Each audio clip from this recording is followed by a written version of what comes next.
Good evening, everyone. We are about to start the film. So wrap up your conversations. We'll get things going.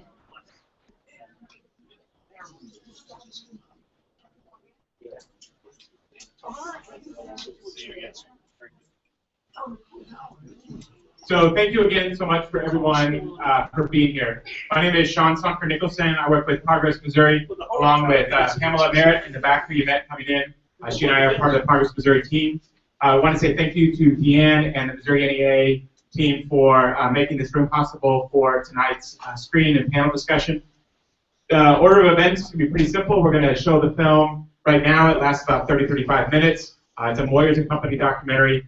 After that, we're going to have a panel discussion with some state representatives who have seen firsthand what ALEC politicians are doing in our capitals in Topeka and Jefferson City after bills are written behind closed doors, like what's going to happen tomorrow at the Marriott next door. We also have a worker from Topeka who knows firsthand what it's like to see some of these attacks, these attempts to lower our wages, come at them, along with some education experts and things like that. So thank you so much, and we will get started. We're going to show the film right now. It lasts about 30-35 minutes. It's a Moyers & Company documentary. After that, we're going to have a panel discussion with state representatives who have seen firsthand what politicians are doing in our capital, that's the way.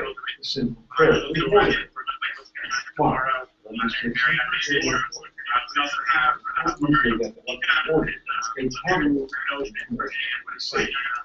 they started putting their money in places like Raleigh, North Carolina, Asheville, Tennessee, Phoenix, Arizona, and Wisconsin. That's because what happened in our state legislatures directly affect taxes, schools, roads, the quality of our air and water. Politicians and lobbyists have been core of this. Figured out how to put it all in an organized, wise way, covering their tracks while they put one over on an unsuspecting public. This is the story of how and why it worked. The report was many months in the making. It's a collaboration between Tom Picciotto and Cafe Hughes, filmmakers of a copy production, and the Sugar Media Center that I head. Was independent journalism and public watchdog groups like the Center for Media and Democracy. Tracking the footprints of organization hiding in plain sight, one of the most influential and powerful in American politics.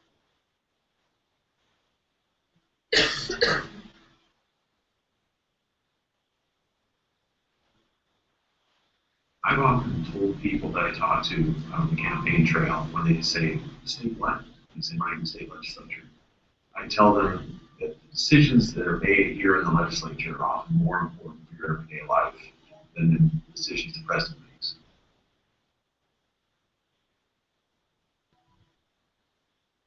If you really want to influence the politics of this country, you don't just give money to presidential campaigns. You don't just give money to congressional campaign committees.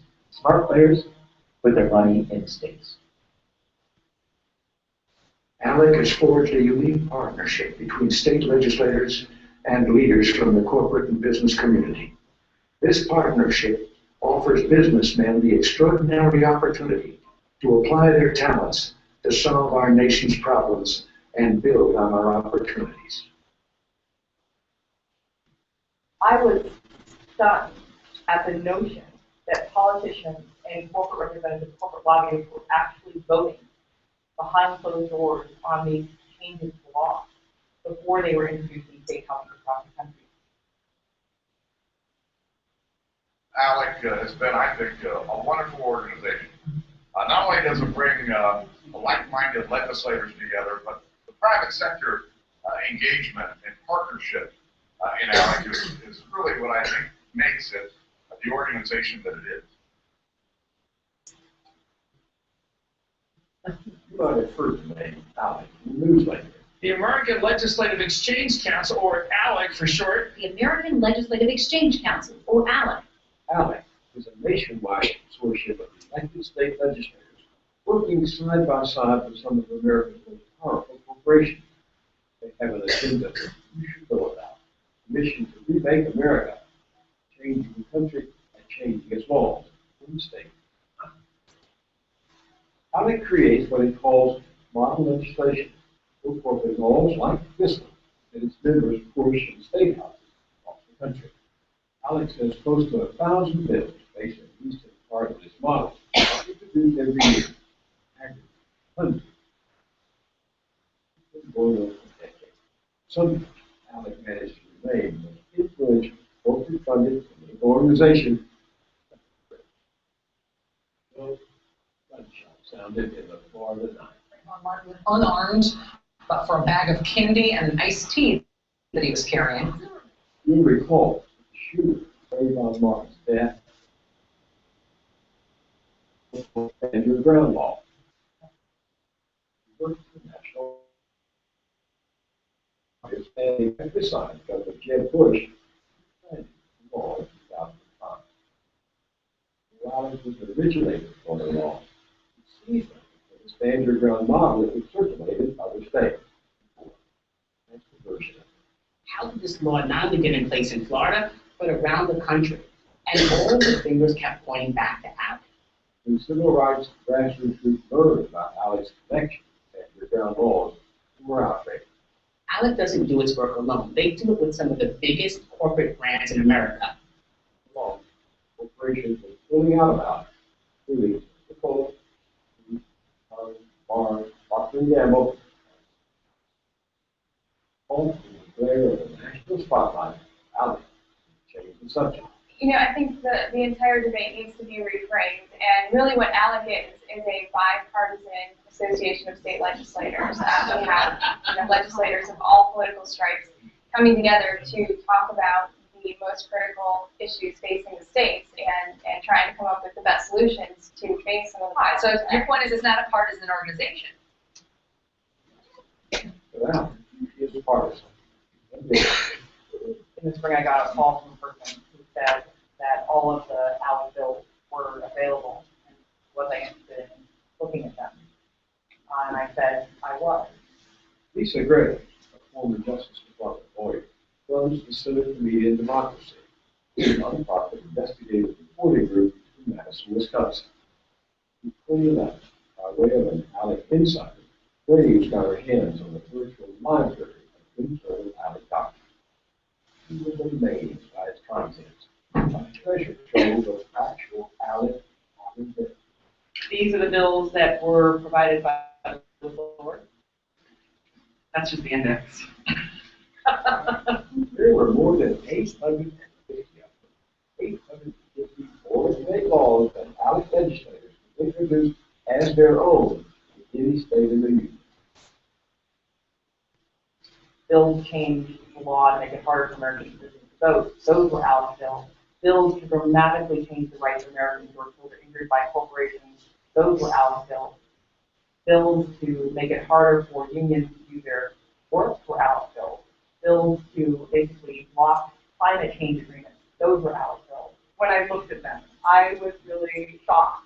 I didn't know how incredibly extensive and deep and far-reaching this effort to rework our laws was. She and her team began to file through ALEC documents, as well as public sources, to compile a list of the organizations and people who were and been ALEC members. They found hundreds of corporations, Coca-Cola and Coke Industries, to ExxonMobil, Pfizer, and Walmart. Dozens of right-wing think tanks and foundations. 2 dozen corporate law firms and lobbying firms. And some 1,000 state legislators, a few of them Democrats, and the majority of them Republicans. ALEC is a corporate dating service for lonely legislators and corporate special interests. That eventually the relationship culminates with some special interest legislation, and hopefully that lives happily ever after is the ALEC model. Unfortunately, what's excluded from that equation is the public. In the Wisconsin State House, Democratic Representative Mark McCann is trying to expose ALEC's new friends whenever he can.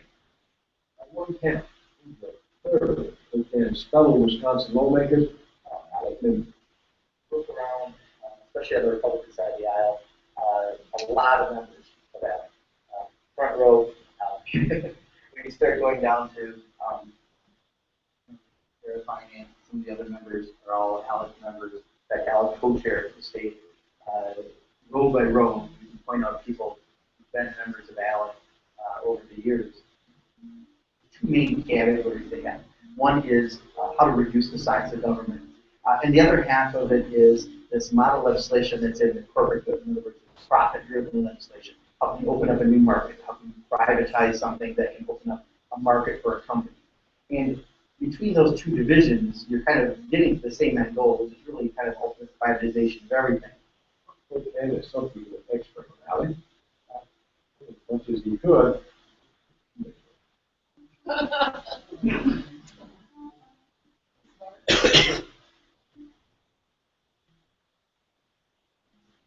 What I realized is if you join ALEC for a mere $100 as a legislator, you have full access like any corporate member.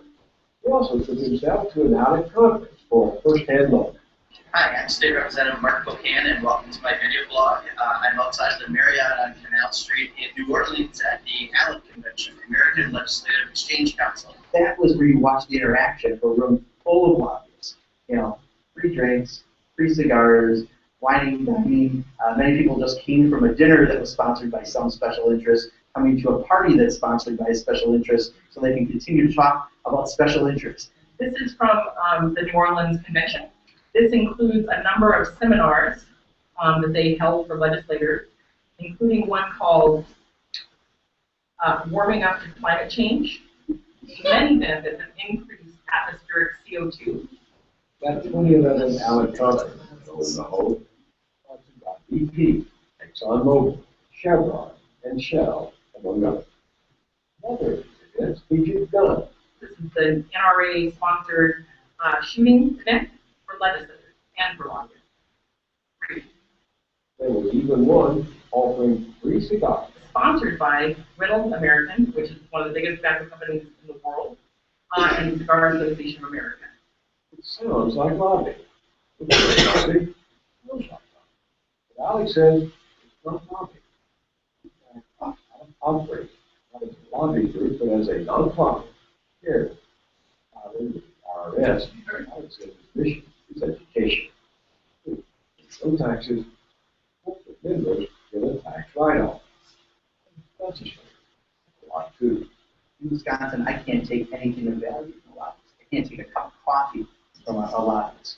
At ALEC, it's just the opposite. You know, you get there and you're being wined and dined by corporate interests. You can go down there and be wined and dined for days in order to hear about their special legislation. I mean, the head of Shell Oil flew in on his private jet to come to this conference. The head of one of the largest utility companies in the country was there on a panel, a utility company in 13 states, and here he is presenting to legislators. I mean, they clearly brought in some of the biggest corporate names in special interestdom and had them meeting with legislators because a lot of business transpires at these events. Most important is this happens in what ALEC calls task force. There are currently 8 of them. Corporate take on every important issue of American life, from safety to the environment to taxation. An ALEC task force, elected state officials, and corporate representatives close the doors to press and public together use the bills that will be sent out to America. America has no idea they come from ALEC. Someone like Mark Buchanan exposes it. When I went down to New Orleans to the ALEC convention last August, I remember going to a workshop and hearing a little bit about a bill they did in Florida and some other states. And there was a proposal to provide special needs scholarships. And lo and behold, all of a sudden I come back to Wisconsin and what gets introduced? Get ready, I know you're going to have a shock look on your face. A bill to do just that. 26 ALEC members of the Wisconsin legislature sponsored that special needs bill. We were sponsored the ALEC. And you, the bill bore a striking resemblance to ALEC's model.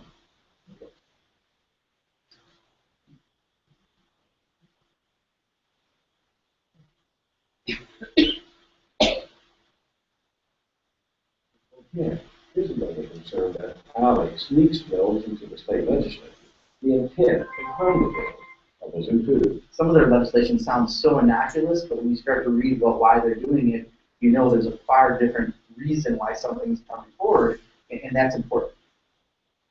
congressperson knew that a bill like this came from some group like ALEC, you look at the bill very differently. You might look at that legislator a little differently about why they introduced it. This is not about education. This is not about helping kids with special needs. This is about privatization. This is about corporate profits. And this is about dismantling public education. The bill passed in the Wisconsin House, but failed to make it through the Senate. The Education Report Card knows that similar bills have passed in Oklahoma, Louisiana, North Carolina, and Ohio. ALEC's education agenda includes online schooling as well. Profit motive there. That have a direct benefit, the bottom line directly benefit from these bills, voting on these bills, ALEC task force. And so corporations like Connections Academy, corporations like K-12, they have a direct financial interest in advancing this agenda. Those corporations, Connections Academy and K-12, who specialize in online education and profit hence laws of direct taxpayer money towards businesses like theirs. In 2011, both sat on ALEC's education task force. But the two companies didn't just approve the model bill, they helped draft it. Own document. Thank you, Mr. Speaker. House Bill 1030 has to do with the establishment of virtual public schools. Last year, online schooling bill based on the ALEC model in another state where ALEC has a powerful influence.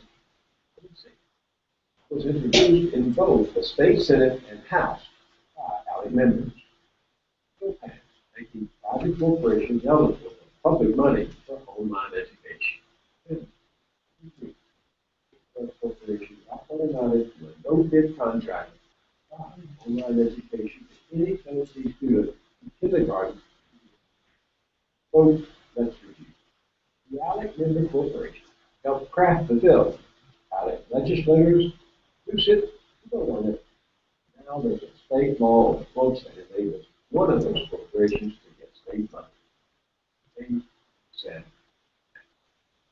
the story isn't about one company in the education industry, one law in Tennessee. About hundreds of corporations in most every industry, with lawmakers, state after state, using ALEC. The American Bail Coalition, which represents the bail bond industry, touches about writing ALEC model bills itself. In the newsletter a few years back, the coalition boasted it had written 12 ALEC model bills fortifying the commercial bail industry. Jerry Watson, the legal counsel of the coalition, speaking at an ALEC meeting in 2007. There is a model bill for you to review if you might be interested in introducing such a measure. We'll even help legislators amend it. Now, if you don't like the precise language of these suggested documents, can they be tweaked by your legislative council? Well, absolutely. And will we work with them on that and work with you and your staff on that? Absolutely. What the lawmakers have to do is bring him up. There is a phone number there for our executive offices in Washington, D.C. We're prepared to help you and your staff and support this legislation in any way that we can. Guess what? Oh, at the end of the rainbow. I'm not so crazy as not to know that you've already figured out that if I can talk you into doing this bill, my clients are going to make some money on the bond premiums. And corporate interest controlling with the public interest. If we can help you save crime victims in your legislative district and generate positive revenue for your state, and help solve your prison overcrowding problem, you don't mind me making $1. ALEC members are seldom this up front at the American Bail Coalition. In fact, ordinarily ALEC can do at all. Nowhere to look. Find ALEC hiding in plain sight. ALEC has, in addition to its regular vacation resort trips, it also has special, what it calls boot camps. on particular substantive issues. In March 2011, I held one of those boot camps for legislators at the North Carolina Capitol in Raleigh. The subject was so-called court reform, how to keep the average Joe from successfully suing a corporation for damage. The day after the boot camp, two state representatives presented a draft version of a House bill chock full of ALEC priorities. It would, among other things, limit corporate product liability in North Carolina. One of the representatives, Jonathan Ryan, was quoted in the Raleigh News Observer saying about it, really don't know much about them. That's odd, because Ryan had been listed as a featured speaker at the ALEC Court Reform Group. The paper also reported that Ryan said the bill wasn't copied from ALEC model legislation. That too was odd, given how the section covering product liability could have passed as twin.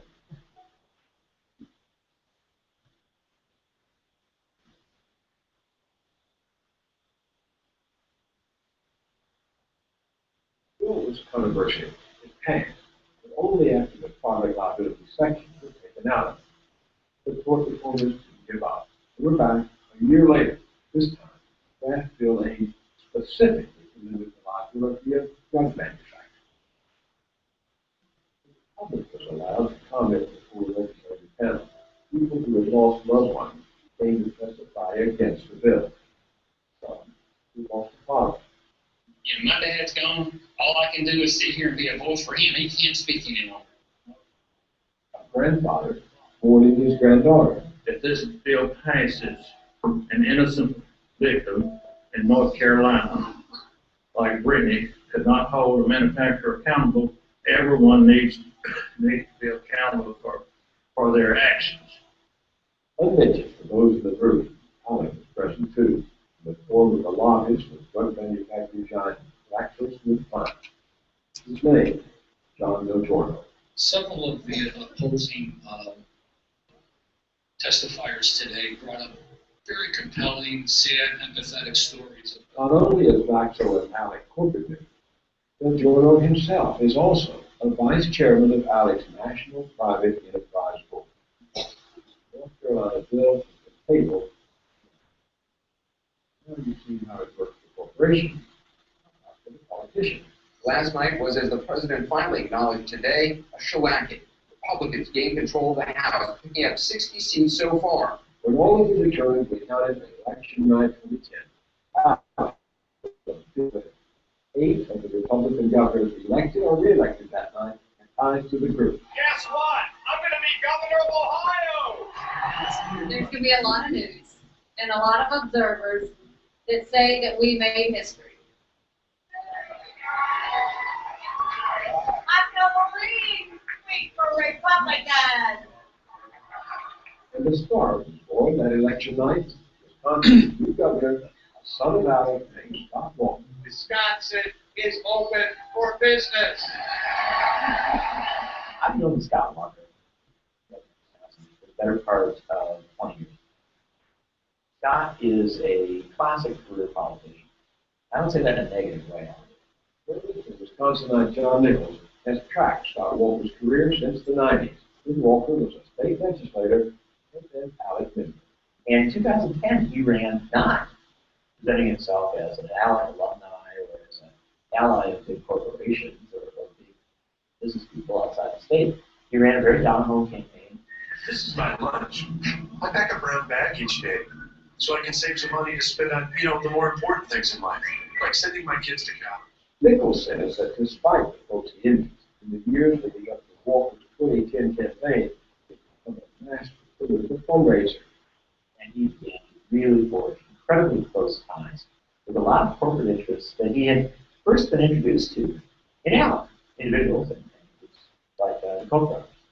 David and Charles Koch, the billionaire businessmen behind a vast industrial empire, are also political activists with an agenda. Their companies and foundations have been ALEC members and funders for years. The Koch brothers were among the 2 or 3 largest contributors to Scott Walker's campaign for governor of Wisconsin. And the Koch brothers get that if you really want to influence the politics of this country, you don't just give money to presidential campaigns. don't just give money to congressional campaign committees, but smart players put their money in the states.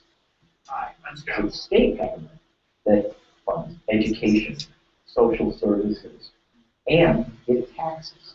If you want lower taxes and less government, I'm Scott Walker, and I know how to get the job done. And so the smart players can change the whole country without ever going to Washington, without ever having to go through a congressional hearing, without ever having to lobby on Capitol Hill, without ever having to talk to the president. Raise your right hand and repeat after me. You got to move quickly with the draft of ALEC-inspired bill. It included one, senators of Florida stand your ground.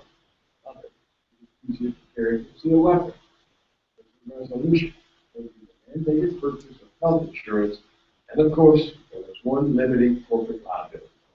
Wisconsin led passed a so-called portfolio measure that included parts of 8 different ALEC models. ALEC was elated. They walked through the legislature in a press release for their quote immediate attention to reforming the state. Scott Walker was also shooting for another big ALEC project. Now, some have questioned why we have to reform collective bargaining. Taking away workers' collective bargaining rights. That's all ALEC goals. And the video, all Scott Walker talking about it was one of his financial backers. This woman, Diane Hendricks. We're going to start in a couple of weeks with our budget adjustment. But the first step is we're going to go with collective bargaining for all public employees. It's used to provide a Despite an extraordinary public outcry, and after a brief but intense political struggle, Walker's anti-collective bargaining measures became state law. It was ALEC's ideas, ALEC's values that permeated the bill, and undid almost 50 years, more than 50 years of collective bargaining law in Wisconsin. But again, remember, this isn't just about one state, it's about every state. Arizona, practically an ALEC subsidiary, report this year found that 49 of the state's 90 legislators are members, and 2/3 of the Republican leadership are on ALEC task force. Of course, the governor, Jan Brewer, was an ALEC member too. So, not surprising, Arizona is among the states passing ALEC-inspired laws to privatize education at taxpayer expense. And no surprise again, Arizona is also getting ALEC-like laws to limit corporate liability. Police will also be able to ask anyone to prove these facts. As Arizona, if you recall, they used it to the law allowing police to stop someone from looking Hispanic and detain them if they were carrying proper papers. Laws that create more arrests and create more revenue for for-profit prison. So, probably won't shock to learn that Arizona's immigration law also inspired an ALEC model, a version of which was passed in 5 other states. All of us here are very familiar with ALEC and the influence that ALEC has with many of the members here. ALEC's nomination of Arizona grew too much for State Representative Steve Park. I just want to emphasize, it's fine for corporations to be involved in the process.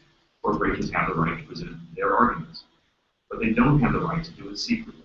They don't have the right to lobby people and not register as lobbyists. They don't have the right to take people away on trips, convince them of them, send them back here, and then nobody's seen what's really going on and how that legislator's gotten that idea and where it's coming from.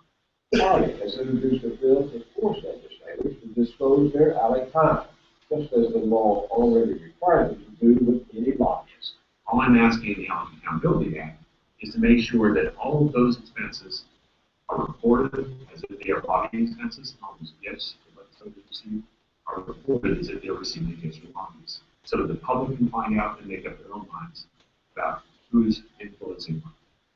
Steve Parley's bill is all nowhere. On the other hand, it's still everywhere, with hiding in plain sight. Watch for it, coming soon, the State House News Review.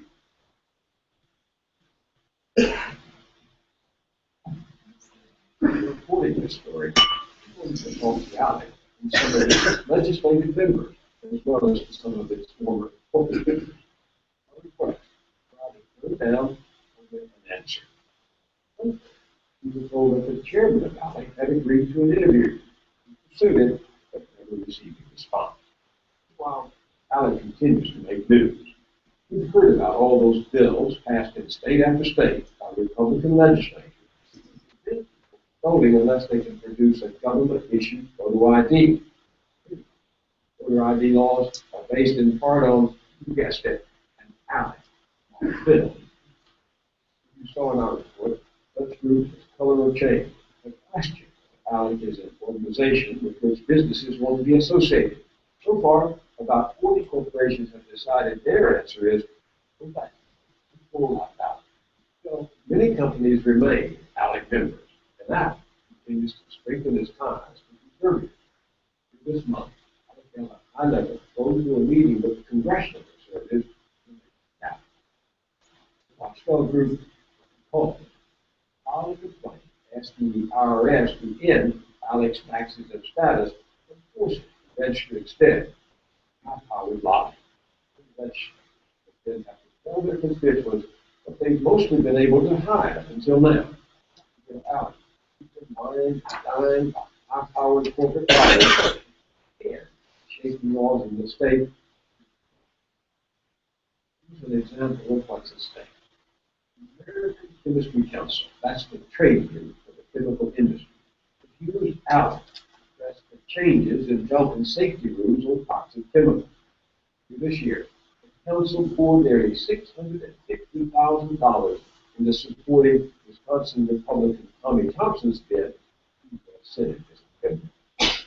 The American Chemistry Council is responsible for the content of this advertising. By now, it won't surprise you to learn that the council's former governor has been a friend of ALEC going all the way back to his days as a state legislator himself. Listen to the speech Thompson made at a conference in 2002. I always loved to go to these meetings because I always found new ideas. And then I'd take them back to Wisconsin, disguise them a little bit, and declare that it's mine. Thompson, finally, have some competition. Inspired by Professor Joel Rogers, the Wisconsin champion of open democracy, ALEC, out in the open, web-based library of model laws on a range of public information. ALEC doesn't have corporate or billionaire backers. The constant struggle is still David. From ancient story.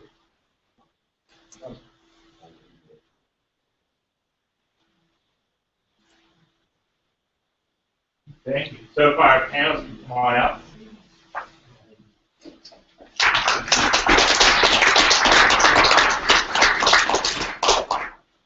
So we're here this weekend, or I guess it's still the middle of the week, because one of these task force meetings is about to happen just right next door at the Marriott, at a place where Senator Thompson, or Governor Thompson, talked about where you go get ideas disguised in his own, and then our politicians are going to take them back to our capitals. Pamela, can you hit the lights or turn those up so you're not in the dark? So we've got panelists, we've got some national experts, some state legislators, some workers here to talk about their direct experience with ALEC research that they've done. I'll introduce folks from the left to the right, and then we'll let them introduce themselves briefly, and then we'll open it up to questions so that they can talk about things that you're interested in, so we can all leave here a little smarter. So on the left, we have Ron Perry, who's a worker with, he's a lead person with the Topeka Water Department and a vice president with the ASPE Council 72. We have Mark Jones with Missouri NEA. Representative Judy Morgan, state representative here from Kansas City. She is the sponsor of the ALEC Transparency Act that is currently going nowhere in Jefferson City. We have Representative Chris Taylor from Wisconsin. She has infiltrated ALEC meetings in the past and written about those. So we're going to hear some of her first-hand experiences tonight. And then Brendan Fisher, who is Chief Counsel with the Progressive and Center for Media and Democracy, which has been a leading research organization, the lead driver of the ALEC Exposed website. I'll let you all just talk a little bit first. If you go down and in whatever order you want, your first-hand experiences with ALEC, how it's affected your life, your work. So we'll just start there. So why don't you kick us off, Ron, and we'll go from there. Yeah, speak into the mic so we can all hear. Okay. I still have kids in school, so the education bills with ALEC especially concern me, and I clean the water up because I'd rather get support from those polluted person represent the union, and so the bills that they're pushing to eliminate our bargaining rights concern me greatly. And they have environmental things. I mentioned the solar panels I have those on my house, so I've been pushing bills to eliminate the savings that you get from that. So like, based about every aspect of my life is being affected by these people, so. Appreciated the opportunity to sit on it. Thanks, Ron. Hi, I'm Mark Jones. Fundamentally, what we see in Jefferson City is a philosophical change in how to view education. I think most of us who have, my daughter's in public schools, is about to go to a public university, hopefully.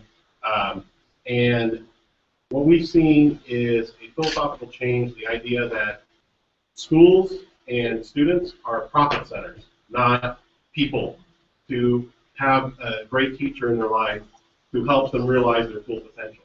But instead, they're a data point to be used on a profit and a balance sheet. And that is a disturbing way to look at public education, because there are going to be some children that it is not profitable to educate.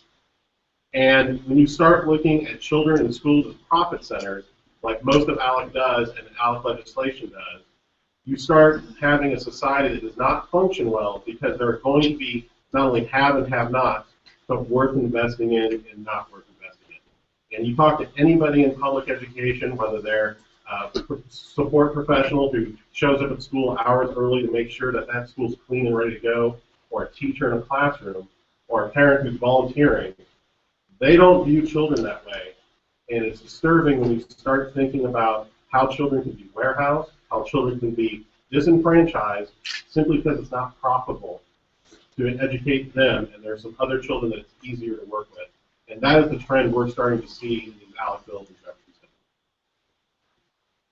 Nice to be here this evening with everybody. I would like to welcome you to my district, because we're sitting in my district right now, so it's good to have you here. I actually get to say that a lot, because a lot of people Alex is coming to your district, right? Yes, and well, that one I know. I just want to comment on what they said about bipartisan. It certainly is not a bipartisan group in the legislature. It's just about all Republicans. There might be a very few handful of Democrats, and some of them have actually gotten out since all the publicity is coming out about ALEC. But it is definitely in the Missouri legislature, it is a Republican.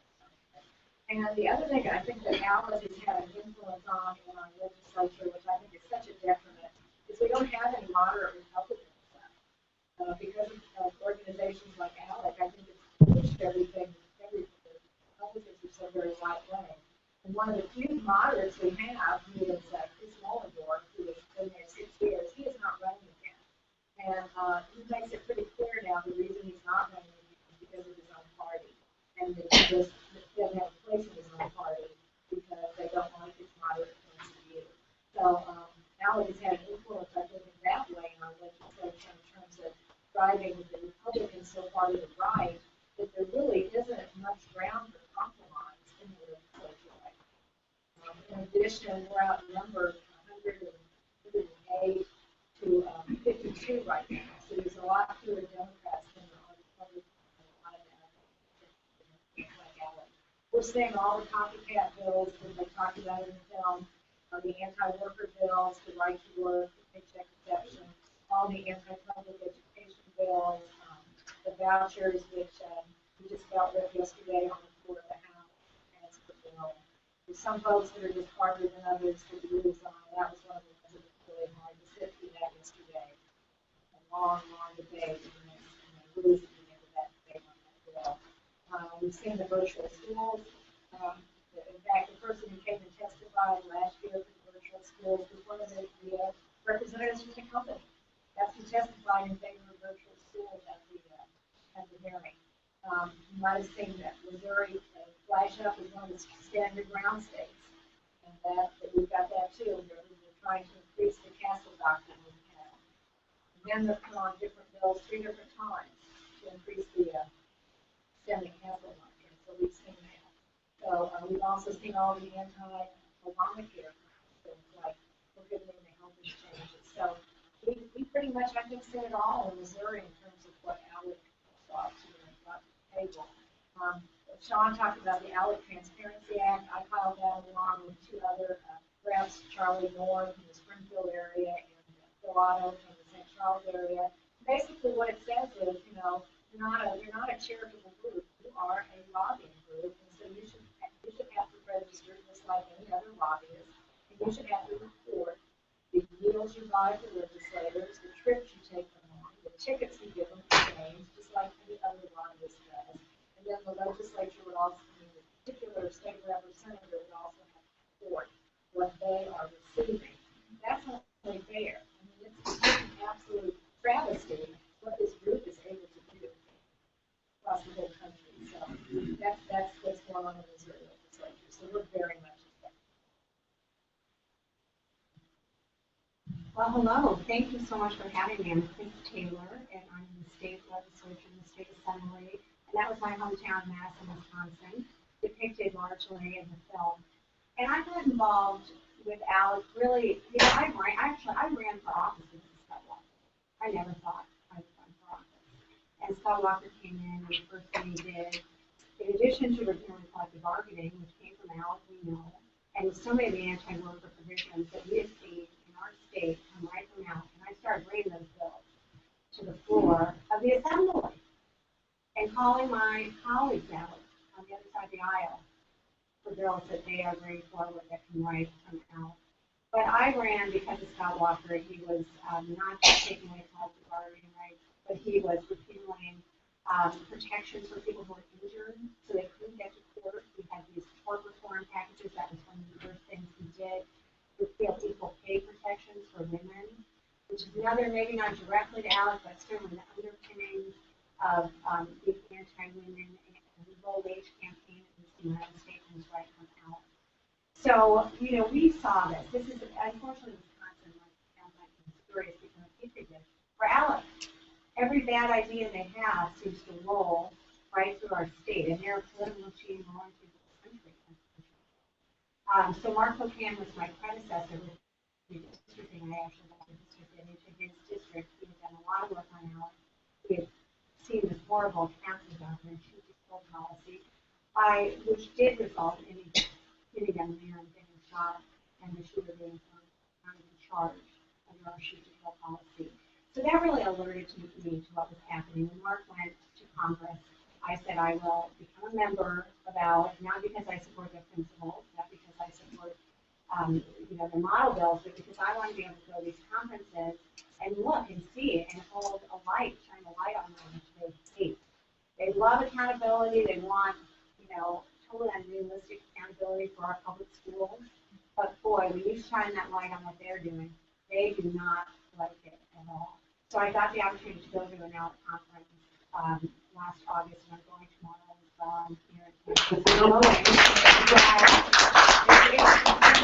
they'll allow me to. So far, so good. And just a couple quick observations, because we really want to hear from you all. But this is a political machine. ALEC is a powerful, well-resourced political machine. When I was at that ALEC conference, so many of these right-wing policy groups who were there told me, here's my card, call me anytime. I can get you anything you need to pass these bills. We have the talking points, we have the research, we have the money to get these bills passed. So they are well-oiled, well-financed political machine. And it was a shock to me. I actually started feeling quite sick to my stomach when I realized how effective they are doing what they're doing. These corporations dominate at ALEC. It's not the legislators who dominate. Every discussion that I witnessed, when there was a disagreement at the end of the day, it was a corporation, it was their representative that carried the day, that really decided what was going to happen with these model bills. So make no mistake about it, you might have legislators in the room. Legislators are the mere foot soldiers. That's all they are. And we're you were admonished and really encouraged to go out and pass these bills. And in exchange, you were promised annual campaign contributions and grassroots support. So that's what legislators are. They're mere foot soldiers that are being done by the clever special interests. And it's all to make a buck. That's really what it's about. To shrink government to a size where, government becomes an attack because there's no resources. If you don't resource government, then yes. If you don't fund public education, then yes. And we have voucher schools, unfortunately. Private taxpayer-funded voucher schools in Wisconsin. And it has not resulted, we've had for 20 years in the state of it hasn't resulted in doing better, increasing graduation rates, doing better on standardized tests. All of it has resulted is those kids going back to education. So I could talk on and on and on, but I did also just want to say that it's an anti-democratic, this is an anti-democratic model. We have legislation that's not coming from the people you represent, but out of state corporate special. It really is designed to circumvent democracy, in my opinion. And I was told by lobbyists who I was speaking with at the last conference, when ALEC was talking about amending the federal constitution now to require a balanced budget amendment. That's their new thing. They want to call for an amendment to the federal constitution through an Article 5 Constitutional Convention, which I will, if you want to know more about, please talk to me about. I said to this lobbyist, well, I don't think people are going to want to amend the federal constitution to require a balanced amendment. And he said to me, well, you know, we have the legislators, we have control of 25 states, and we have the money. We really don't need the people. And that's what ALEC is about. Great, thanks. I'm Brendan Fisher. I'm with the Center for Media and Democracy. We launched ALEC in 2011, and we recently merged with Progressive 90. We're now going into the Progressive. So I'll just touch on a few things. So one, and this was discussed in the movie, corporations get a lot of bang for the buck at the state level. In many states, legislators are part-time, they have minimal support staff. I think the average salary for state legislators is around $25,000 a year. So the gift of $1,000 flight, a nice hotel room at the Marriott, some nice meals, that really does go a long way. ALEC overall is 98% corporate funded. Let's say if they $50 a year join, they get thousands of dollars of return, in addition to campaign contributions and the opportunity to have a whole model of legislation you can introduce in your own name. We saw, as we document in the report released yesterday with Center for Media and Democracy, Cause, American Way, in one meal at ALEC's meeting in New Orleans about a year ago, AT&T picked up the $1,400 cab from Missouri legislators. So Missouri legislators went, they sat down with lobbyists for AT&T. AT&T picked up the entire cab. It cost $1,400. So of course that goes a long way. And the corporations that are paying for these meals, the corporations that are paying for the flights and hotel rooms, are the same corporations that benefit from the introduction and passage of ALEC model legislation. On top of that, the way that these corporations funnel the flights and hotel rooms through legislators through ALEC. And because ALEC is a charity, these lobbying expenses, these gifts that they're given to the legislators are a tax write-off. So we as taxpayers are effectively subsidizing the lobbying expenses of corporations so they can go to ALEC and lobby legislators and basically buy legislation that's going to affect all of our lives, as everybody here on the panel has talked about. They've pushed the education vouchers for decades since the 1980s. They boast that they've been pushing vouchers since before anyone had heard of it. K-12 Inc., huge industry, multi-million-dollar industry. We've pushed online classes with been part of ALEC for a long time. They've consistently paid tens of thousands of dollars to sponsor ALEC meetings. At tomorrow's meeting, the tax task force is forming a joint working group on education. And the joint working group on education falls under the tax task force because they're coming up with this scheme called tuition tax credits, which have been also described as neo-vouchers, basically a way to sidestep state constitutional provisions that might prohibit the use of traditional vouchers and on top of that, you also have less accountability for the schools because the money's not coming directly from the state. And I could talk in more detail about that, but the ALEC tax force is co-chaired by a lobbyist for Altria, Philip Morris. So I think only in ALEC's mind do cigarettes and kids go together. And this is what they're doing. This is what they're doing across the street. A lobbyist for the cigarette company, for the cigarette industry, is leading a task force that's coming up with ideas for how to fund education. They've been pushing this for years, and here in Missouri, I know that Rep. Sinkfield has been pushing, pouring tens of millions of dollars into efforts to try and implement tuition tax credit vouchers in the state of Missouri. Sinkfield's Show Me Institute, which he primarily funds, is a member of ALEC. Pelopidas paid ALEC 6 figures for one of the meetings last year in sponsorship fees.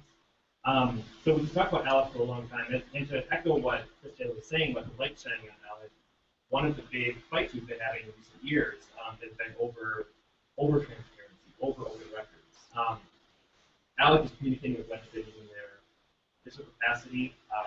In most states, we have open records laws that provide some sort of transparency between your elected officials, between the people you elect to represent you, and the individuals and corporations of the company that are trying to influence legislation. ALEC has gone so far as to declare itself immune from public records laws. They've begun stamping their documents, stamping their communications with legislators with a disclaimer asserting that our communication is not subject to any state's public records law. So you have a private organization entirely declaring itself immune from state law. So we've been litigating this in multiple states. We recently won a lawsuit in Wisconsin after a year. But what it does come down to is that ALEC's been around for 40 years, and it's only in recent years that the sunlight has been shining on them. And what they're trying to do is to scurry back into the shadows. And I think that I'm really glad that all of you are out here to make sure that doesn't happen. Thank you so much. So now we'll open it up to questions from folks in the room. If you'll raise your hand and then just speak loudly, and then we'll do the best we can to answer and address what you're wondering about. Yeah, start right here. What are the qualifications for joining now? I'm a private citizen like myself. I paid my $100 and I joined now. It was $100 for legislators. You know, we talked about this briefly. I did not think so. But you do think so. You can always try and incorporate. Yeah, I mean, you can. What are your parts of not-for-profit organizations? Yeah, I think so. The private sector fees they get 98% of the funding from the private sector. So that the fees to join as a private citizen or a corporation are pretty cheap. So it's several $1,000s. If you have several $1,000 per run, sure you can join. But that's really how it's most people have that. I think this is really put out by. I don't think your mic is working as well, Judy, so you can grab one to your right of that.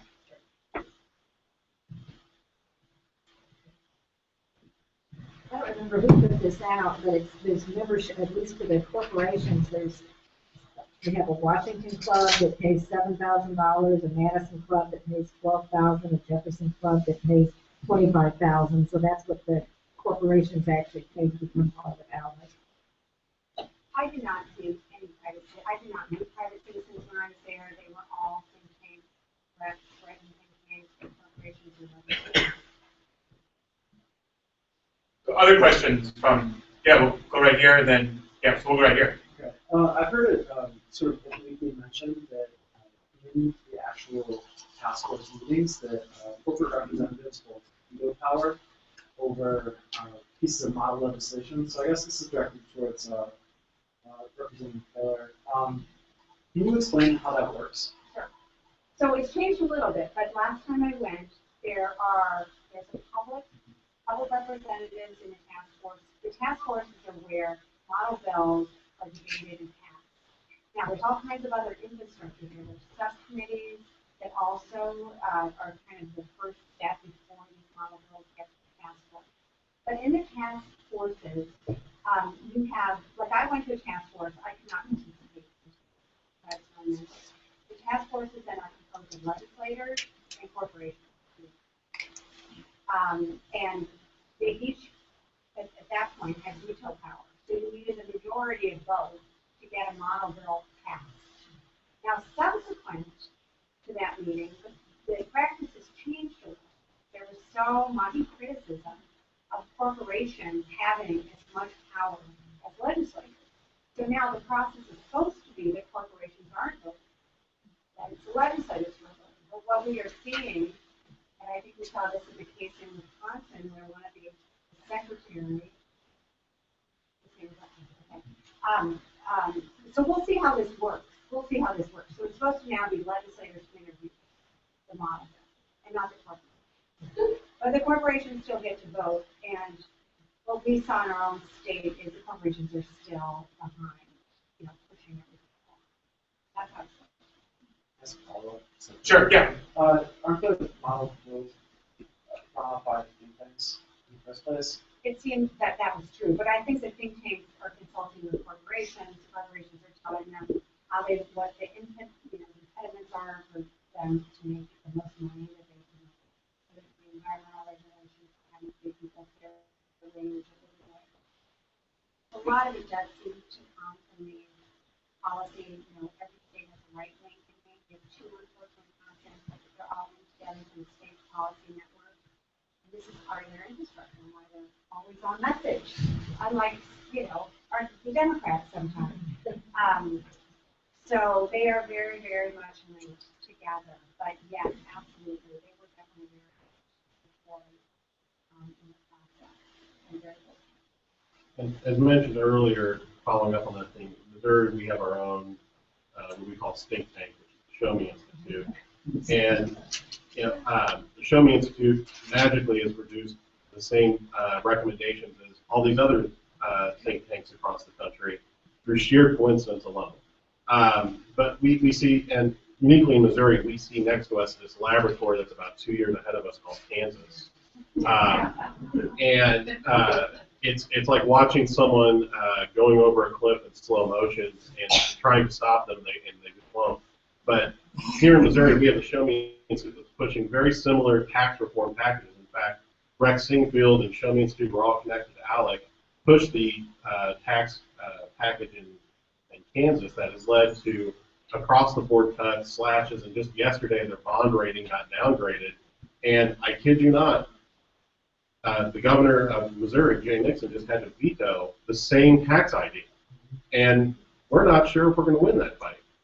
When next door, the state that on the floor of the legislature always compares, like Kansas is doing this, we got to follow Kansas. Kansas is being more business friendly. Well, they're also going over a fiscal cliff that is just irresponsible. And fortunately, in Missouri, we've had Jay Nixon, who's acted as a backstop to some of these bad ideas, and frankly, some moderate Republicans who recognize that math has to hold, that math doesn't care what your ideology is, it's math. And we're starting to see some pushback on this, but there's a very real chance that ideology is going to win the day, and this tax model that really is inspired by ALEC is going to end up being implemented here in Missouri. I don't know if you want to talk about that. So my question for you, Ron. So Mark mentioned we're fighting very similar fights in Missouri as they have in Kansas. So right now, the so-called right-to-work language that we have in Jefferson City comes straight from the ALEC model. I know there have been very similar attacks on workers in Kansas. So Ron, if you could just talk a little bit about what that means when the Koch brothers and others push attacks on workers and how that actually impacts your community and your town and that sort of thing. Okay, well, the underfunding portion of that question, I guess, came first. Our court system just decided that the legislature was not funding our schools properly, so they pushed forward legislation, and in the middle of the night on a Sunday, took tenure away from all of our teachers. And this week, my son has come home and said that we no longer have enough money to pay the bus, or if you want to stay after and study after a little bit. So we're already seeing, at least in my school district, some cutbacks because they no longer have enough money to run the buses.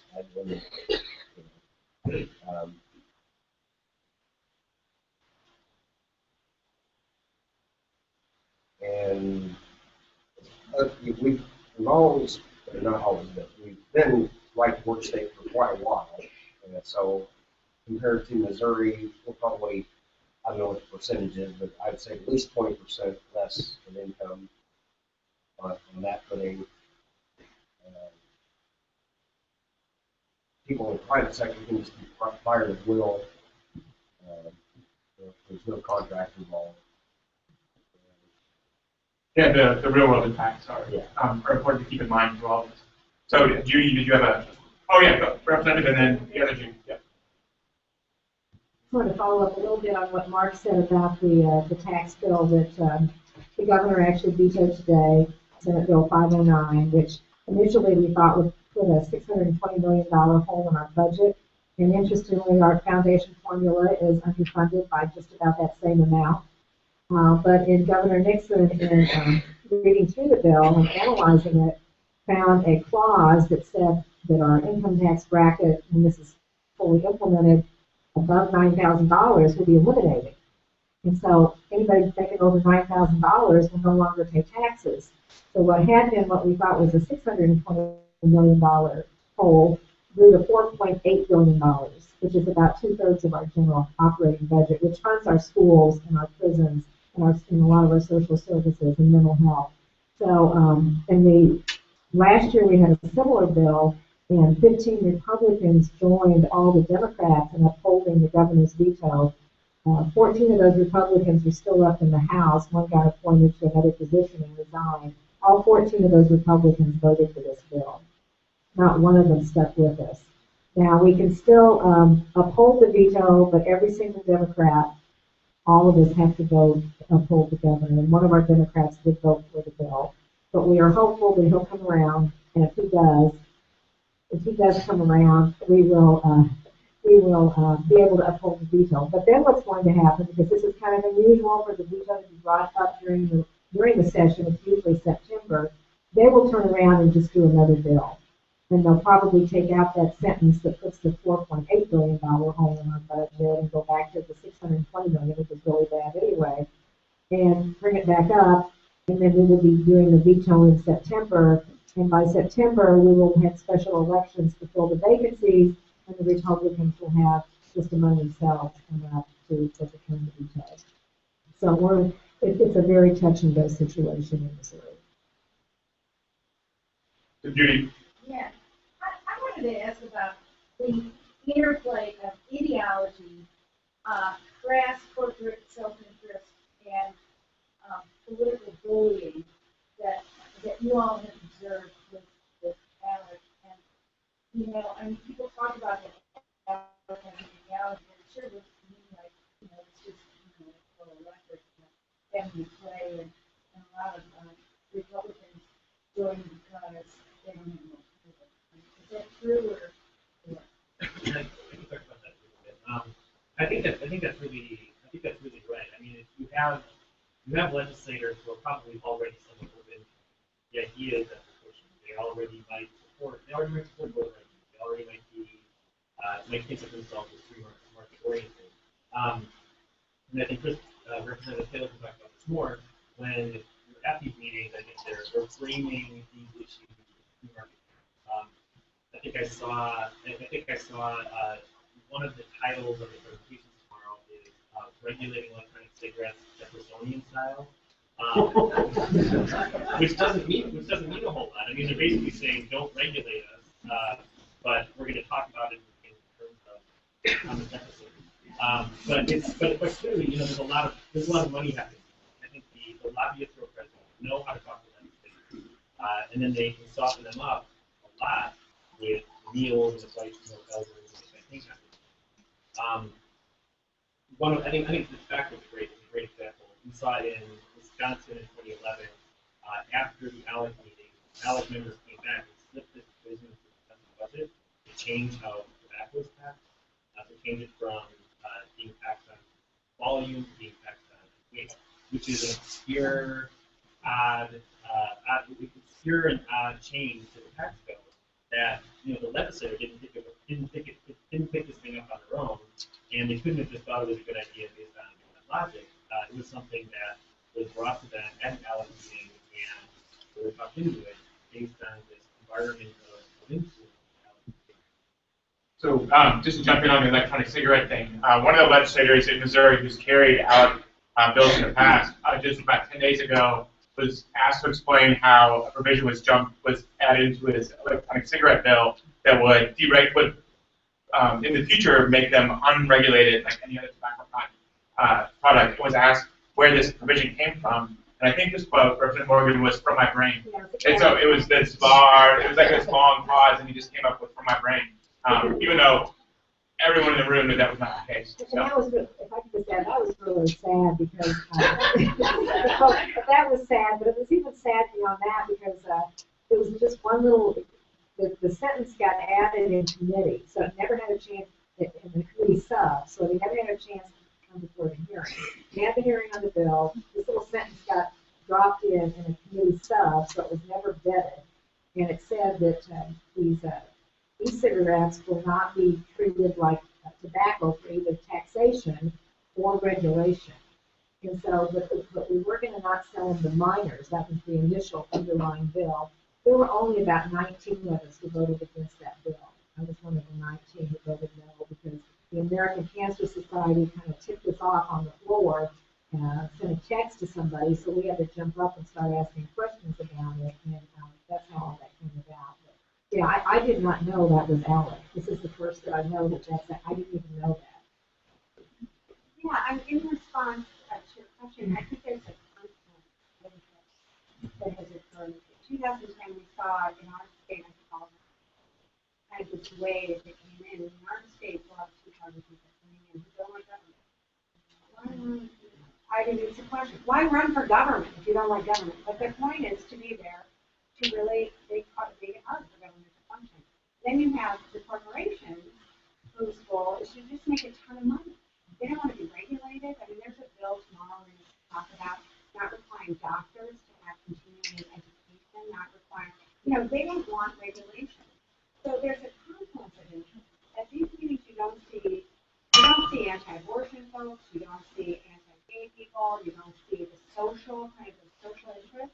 You see this confluence between no government, very, very minimal government, and corporate practice. And that's right here.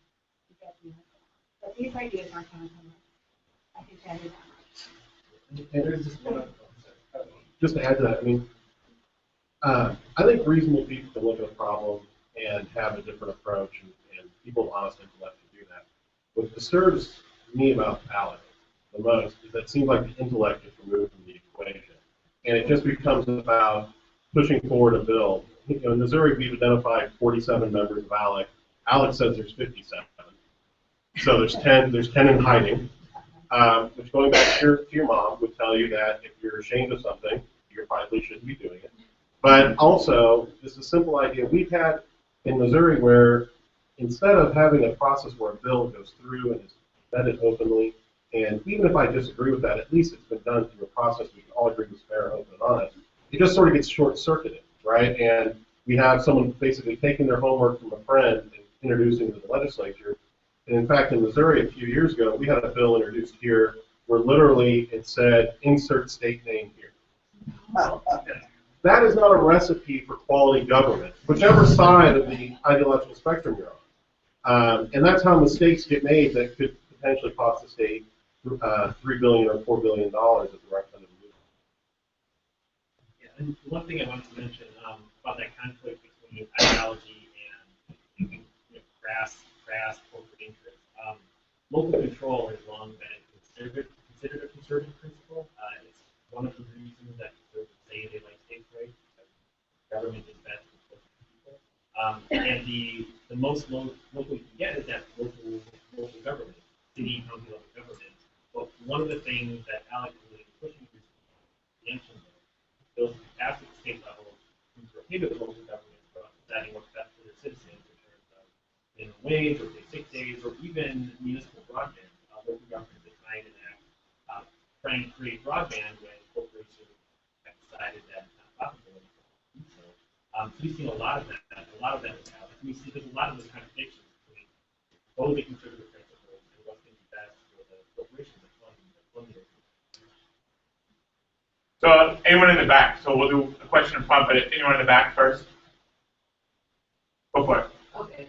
Obamacare is really Obamacare, and the insurance companies are going to make bundle. And I'm wondering, what is ALEC's position? Is it the ideological thing that, how do they come out? Are they the ones against Medicare? Yeah. Medicaid extension? Yeah, they've been really key in trying to work the implementation of Obamacare for the state level. They've been pushing legislation passed on the state level to inhibit the implementation of the individual mandate. Ban it implementation of the state. Then it just creates these burdens internally for the corporate practice forward, leaves the groundwork for prevention. They've also been pushing. They've also been key in trying to get states to protect the Medicaid extension. Many states have done that. Obviously, with resources for them to protect the Medicaid extension. They've had amicus briefs in the U.S. Supreme Court case challenging the Affordable Care Act. So they've been doing a lot. They've definitely been proud of their role in trying to support the access to health care for our ballot initiative and yeah, it's been. I think that's another kind of a little bit of a conflict within ALEC. We know that the Blue Cross Blue Shield was an ALEC member, and they had a debate about whether states should set up the exchanges. And after, and I'm not sure what happened internally, but after ALEC decided not to support the exchanges, not to call on states to reject the healthcare exchange, Blue Cross Blue Shield left. And again, I mean, that's an indication of why corporations are part of that, because they're trying to push an agenda. They're not there. They're certainly not there because they think it's something charitable. Why they're getting a charitable tax write-off. They're there to advance their interests, and when interests are not being, when they're not able to advance those interests, they can take it out. Tomorrow, I noticed on the health, so there's a health task force, and in addition to considering new model bills, tomorrow, they look at provisions, model bills that have sunsetted that are due to come up for review. And one of them is their original model bill rejecting the Affordable Care Act. And the other model bill was rejecting the Medicaid expansion. So it will be interesting to debate tomorrow. Are they going to renew these bills? Are they going to continue to push these model policies when the law of the land as of right now is the Affordable Care Act? So it will be an interesting discussion, see where they are with those issues. I think the next open enrollment period now, the Affordable Care Act is in the fall. So we'll kind of see in the election, they're going to continue to try to dismantle. We had an interesting situation today in the General Assembly. One of the very Tea Party Republicans introduced a piece of legislation that had to basically do with prenatal care. And so it really was a bill that mostly everybody could support. And one of the other real Tea Party guys got up and started saying, this is Obamacare. This is putting federal regulation into this particular program this guy was trying to push. And there was quite a bit of debate on the floor about it, and the vote came down. It went down. It was actually voted down because this guy got up and just tied it to Obamacare, and it was defeated. So that's how pervasive, it is. And to Brendan's point about the insurance mandate, the Proposition C that was on the August 2012 ballot here in Missouri, ALEC brags about the role in that, and Missouri was the first state to pass that. So that was an ALEC deal pushed by a former national board member of ALEC, who's now a former state senator, so from the St. Louis area. A couple of their hands. So we'll go to the back, and then we'll go this way. So yeah, the sure, before. I really don't understand how it can be considered a public care. By what logic is that? Yeah, it's pretty incredible, and they've been around for 40 years, and I mean, like you said, consistently they've been around for 40 years. Only in the last few years. Common Cause has filed a complaint, a very lengthy complaint, challenging the charitable status, alleging that it's excessive lobbying. Marcus Owens, who used to lead the IRS's Exemplary Relations Division, he also filed a complaint on behalf of clergy members in Ohio, alleging that ALEC is primarily for private benefit private interests, not to benefit the public interest. We know that ALEC taking the threat of an IRS audit very seriously. We found out last year that they formed a 501c4, which is still a nonprofit, but it's not a charity. And the 501c4 can engage in as much lobbying as they want, and that's really what ALEC should be. And we don't know how much they're operating this 501c4 yet, but we know that they formed it. We know, according to the internal documents, that the threat of an IRS audit very seriously. But the IRS is not a very public-oriented organization, so we don't know the status of any ongoing investigations, but it certainly does not seem like corporations should continue getting tax write-off. But the 501c4 disclosure? It still doesn't, no. And it means, this is the other little thing, and this made sense to me, it means elections. A 501c4 can engage in political and electoral activities as long as it's not the primary purpose entity. So I think you might see them get more explicitly involved in the One other way that the 501c3 status makes it so, or it is bad for the public, is we don't see how the scholarship money flows to legislators. So in Missouri, for instance, you can give as many lobbyist gifts as you want. It's not like Wisconsin, which sounds like a wonderful place in some ways. Here you can give as much as you want to legislators. But if it's a scholarship, that doesn't show up until 16, 12 months later on an annual financial disclosure statement where lobbyist gifts are reported monthly, every month by a legislator. So that would end if Common Cause and others are successful in challenging the 501c3 status. So I think in the blue, and then there was one over here. Chris Kobach has been writing all these laws in his line, because he does all the voter ID. So are you saying that he's always sponsoring? He's our Secretary of State. He's always going everywhere, but he does that on his own time. He's never doing this when he's in the office. And he actually said he writes them in a desk with my nose like that. So, but it looks like he actually getting this amount. The voter ID regulations of immigration law. So are those model laws coming from ALEC? Yeah, I think so. I haven't seen a direct connection between Kodak and ALEC, and they might be operating on somewhat parallel tracks. During the SB 1070, that was an ALEC bill. The private prison industry would benefit greatly from more immigrants going to prison. Was in the room when SB 1070 was adopted, and then I think what Kodak did was adapted slightly for Alabama. And the voter ID has been bouncing around for a while, and I think he might just continue to tweak it. But on the voter ID, again, disclosing about Wisconsin, we just had an amazing ruling from the federal judge in Wisconsin striking down our ALEC-inspired voter ID law. It totally cuts to the heart of the voter ID issue.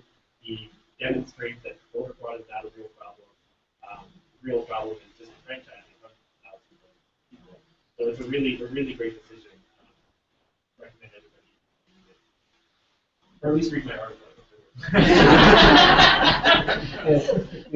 On the voter ID issue, I think to some degree that's a measure of ALEC's success, that it's become so ubiquitous that even if your Secretary of State had not thought of the item himself, it's been sort of in the mix enough that it's now become sort of part of the regular legislative platform of some of these more extreme folks. And in Missouri, this is how far we're pushing with the envelope on voter ID. We passed a photo ID law a few years ago. Our court righteously struck it down, as it should have. And so now there is an effort within the legislature to change our Constitution so then they can come back and implement a photo ID law. And that is just sort of the constant millwork of this organization. I think it's going back to the documentary we watched, a lot of how can we help you? If you need help, we can find ways to tweak. Here's what you need to do. And I guarantee that level of solution was not brewed up at our local watering hole in Jeff City, but was likely brewed up somewhere in Washington, D.C. We had a question over here, and then in the front. Yes, I was wondering what the panelists thought that the labor movement can do to counteract this and to mount some kind of offensive. Because I just wanted to point to two examples. One was your uprising in Madison, which was very impressive. And secondly, I wondered if anybody heard of the Moral Monday movement in North Carolina. Perhaps something like that. And it is spreading to other states. So I just wonder what your thoughts were, especially concerning the labor movement. You know, I really think we have an opportunity here to do a lot of public discourse on this issue with the income inequality that we are seeing throughout our country. In Wisconsin, we have historic income inequality between the most wealthy and everybody else. And these horrible policies that need to be very aggressive. Again, we talk about tax policies that are coming, which are horribly aggressive, that just exacerbate income inequality. And one thing that unions do that we know they do is they raise wages for all workers. And I think we have to get that message out. Certainly in my own state, where Scott Walker has done such a great job dividing the public from the private, going after public sector employees by telling private sector employees that they have, that you don't have. And we got to change that conversation. It's really what do all workers need? To work hard. They all should, everyone should have health care access, affordable quality health care. Everyone should have it. So we got to change that conversation. Certainly I see that in my own state. It's not worker against worker. Every worker deserves these basic rights. So I think that there's a little education that needs to be done for people. Because, you know, now we're at kind of historic lows with labor management. And we don't have all of that in this country because it's not working. So part of it, I think, is starting with what labor knows how to do best. It's that grassroots organizing.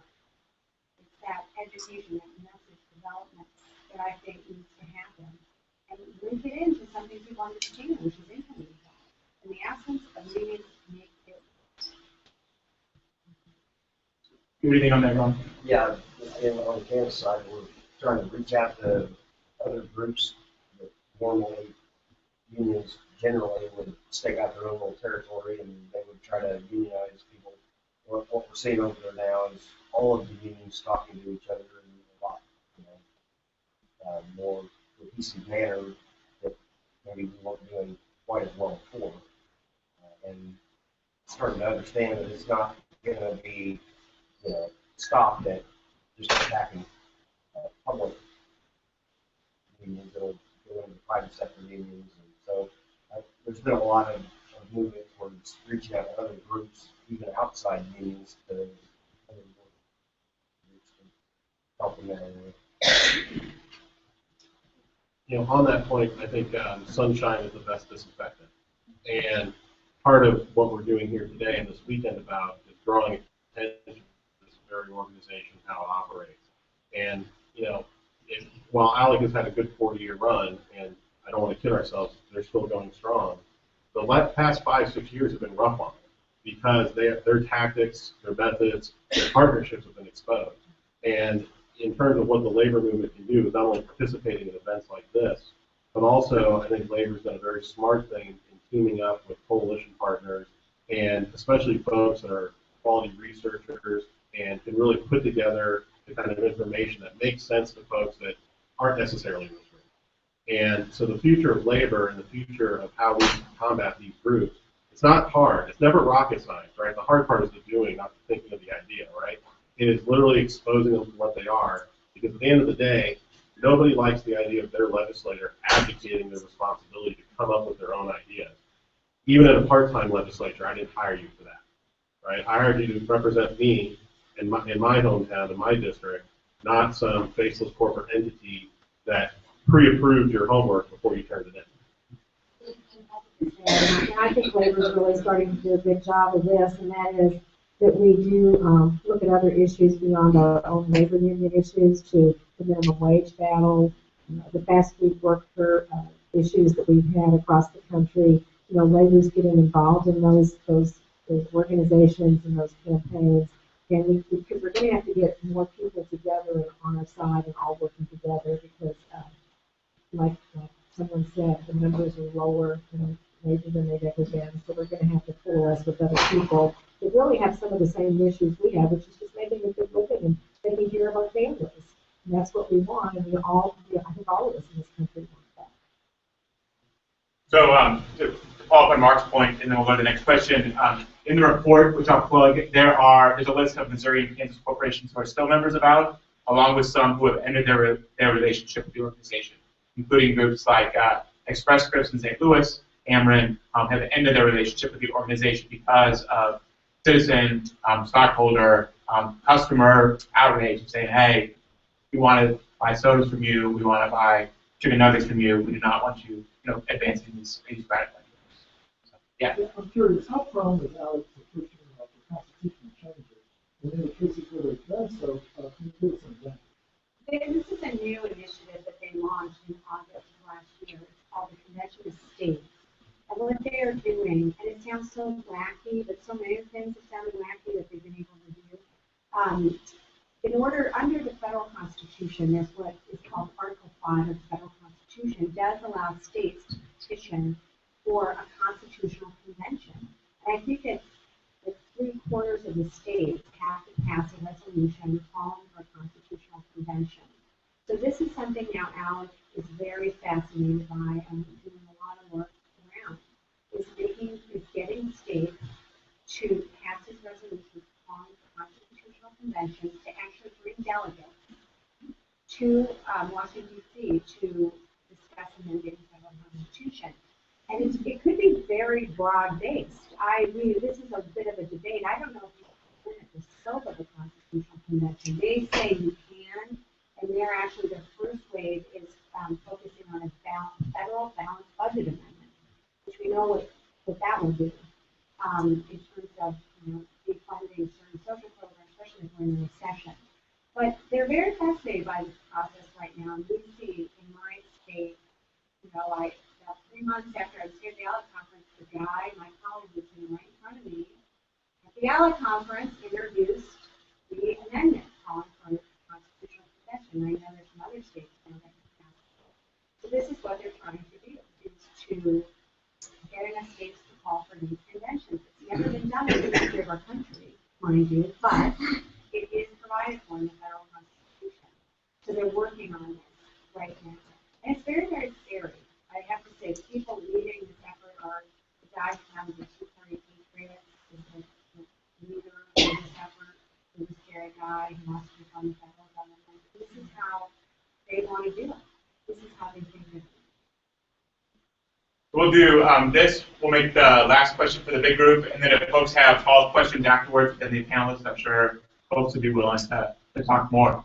So we'll do yep. So with ALEC, one of the reasons why I even in the first place is because of the lack of accountability we have state legislators with low voter turnout in primary, low voter turnout in state elections, and like uncontested state races, and very limited expectations. And everyone in this room is obviously concerned, and obviously what how do you get the general public to encourage things like ALEC holding elected officials accountable and having more competitive elections? I don't have any. Yeah. I don't know what's gone on here, but gosh, we need a fair redistricting process. We have a very partisan redistricting process, and a lot of states happened in 2010. When we were doing our redistricting, unfortunately, the Republicans got control in the state of Wisconsin, and we got crazy legislative districts that don't make any sense whatsoever.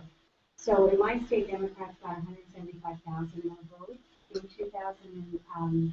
2012, but we didn't win. We didn't win any seats, but Obama won, and Tammy Baldwin won for state senate, and was wonderful. So I think we have to have a fair redistricting process, starting out with that. That's one thing we could work. And one other thing, the amount of money that's now allowed to go into politics is insane. You guys in Missouri know this. Field has spent something like $31.5 million since 2006 just in Missouri. So, on the federal level, the U.S. Supreme Court is basically being increasingly making it harder to regulate the politics. So, in that case, we do need, I think, a federal constitutional amendment in order to restore the power of the people over elections rather than the money power. Just to clarify, problem with ALEC, amending the Constitution is not the notion of amending it, trying to do it with balanced budget amendment, which, as many states have seen, leads to people getting kicked off of unemployment insurance and recession. It means that can't fund responses to national disaster. But in the response to your question, I think amending the Constitution get money on the politics. Yeah, and I just want to clarify that too. I don't have a problem with Article 5 of the federal constitution. It's not that. That's not the problem. It's the power influence that these corporations are relevant in making these changes. All right. So thank you so much to everyone for, thank you to our panelists. So we will plug our new research report, which is at progressmissouri.org. Also check out the research at PR Watch and alecexposed.org. And thank you so much. The rally tomorrow is gather at 11:30 in the square right up here. And then the program starts at noon. So please come at 11:30 and hope to see some of you tomorrow. So thank you. Thank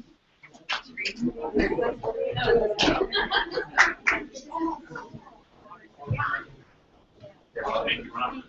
Alex all the way.